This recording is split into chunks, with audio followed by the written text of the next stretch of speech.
Hare Krishna. In Vrindavan once, Lord Krishna was going to steal butter in a gopi's house. And the gopi had arranged a lot of bells to secure the house. Obviously, now Krishna still wanted to steal the butter. He told all his friends, "Let's go in." But the friends were very scared seeing the bells. So Krishna told them, "Don't worry, I am there. I am the Supreme Lord. I'll make sure the bells don't ring." And he called the demigod in charge of the bells and he told them that please don't ring. And the demigod obviously agreed and the bells did not ring. But just when Krishna was about to eat the butter, all the bells began to ring again. At that point in time, Krishna was caught obviously by the gopis, but he really was, angry and upset with the bell. He called the demigod in charge of the bell and he asked him, "I told you not to ring. Why did you ring?" And then the demigod he replied that, "My dear Lord, I didn't want to ring, but you yourself had told in the Vedas that when offering is done, bell should be rung. So I didn't know what to do and I rang the bell." So Krishna, he didn't know what to do. He lost the argument in front of the bell. And eventually, much later, when Krishna appeared in Tirumala as Balaji, that same bell that had rung over there and had won an argument with Krishna appeared in Tirumala as a bell of Lord Balaji. So the pujari would use that bell to ring while making offerings to the Lord. And that bell, so one day there were two great devotees whose name was Ananta Suri and Totaramba. These two great devotees, they came from Kanchipuram to Tirumala to pray for a child. And they spent the night in Tirumala hills very intensely praying to Lord Balaji that they have a child. And that night, Totaramba, she had a dream. And she had a dream that she was swallowing the bell of Tirupati Balaji. The next day, funnily, the bell disappeared from Balaji's altar. And the priest came and he saw that the bell was missing. And there was a big controversy. Nobody understood where the bell disappeared. And at that time, the chief of Tirupati, whose name was Jir Swami,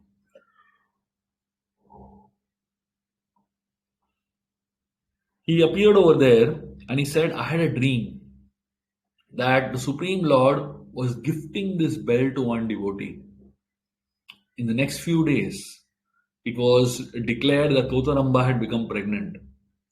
And many months later, Totaramba gave birth to a baby boy. And it is explained that that bell of the Lord had gone to the womb of this lady, Totaramba, and the bell had incarnated in the form of a young boy. And this boy was named as Venkatanathan because he was the mercy of Lord Balaji, who was known as Venkatesh. And eventually, this young boy Venkatanathan reached Kanchipuram.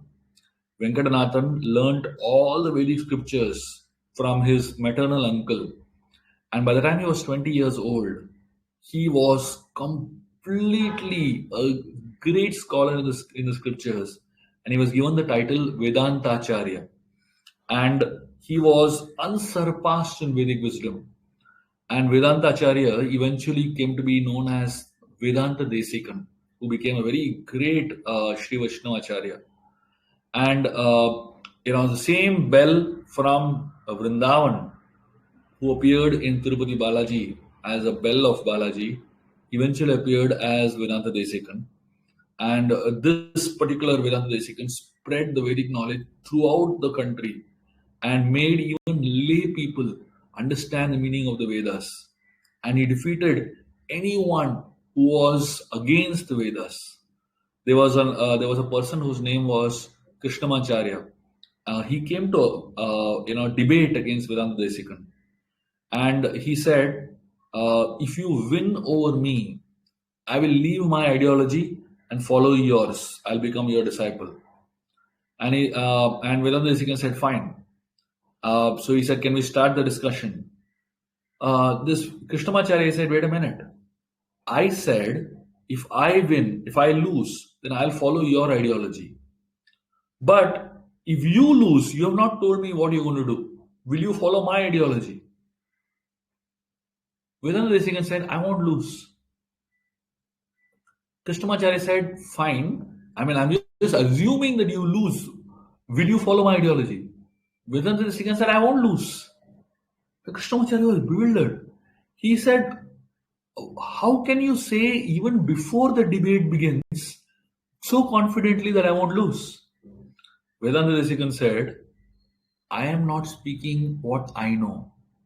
I am speaking what Krishna has spoken in the scriptures and what great sages like Ramanacharya has spoken. Where is the question of failure? There is no room for any kind of failure. So there is no question of me telling you that I will, if I lose, I will not lose. And Krishnamacharya was so bewildered just by the confidence with which Vedanta Desikar spoke. And then eventually there was a major debate. And after the whole debate was over, Vedanta Desikar obviously won.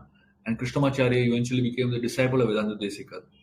This confidence with which these great acharyas speak, the confidence with which these great souls speak the message of Krishna is so powerful and it is so endearing to the devotees. And this is the confidence that actually gives us faith that our very scriptures are so much superior. And all the knowledge that we are all having access to, it's so much superior. The bell of the Lord appeared in the form of Vedanta Desikan. What is the purpose of the bell? The bell is to make sound, isn't it? And it is explained that in Kali Yuga, all of our mouth is like a bell and our tongue is like a striker. We are supposed to use this mouth to preach the message of Krishna across the world. And just like Vedanta Desikan, who was the incarnation of the bell of the Lord, similarly, all of us can be these little mini bells where we can, from our mouths, recite the holy names of the Lord, recite different pastimes of the Lord, recite the different shlokas connected to the Lord, and use this mouth as a bell to pass on this message of Krishna consciousness to the world, pass on this message to inspire people of this world to take up to the path of spirituality. And that is what the true meaning of this story is. Let us all derive inspiration from these great souls. First, to pass the message as much as we can, whatever little we can speak, we should speak and inspire people to take up spiritual life. And more than anything else, we should learn the confidence with which these great acharyas have preached and understand that whatever we're practicing is not just some another path of spirituality, but this is the essence, the most powerful and the most essential path that Krishna has shown us. And if we simply follow this path, we are following the footsteps of the great acharyas, and by following the footsteps of the great acharyas, we all will perfect our lives. Thank you very much. Hare Krishna.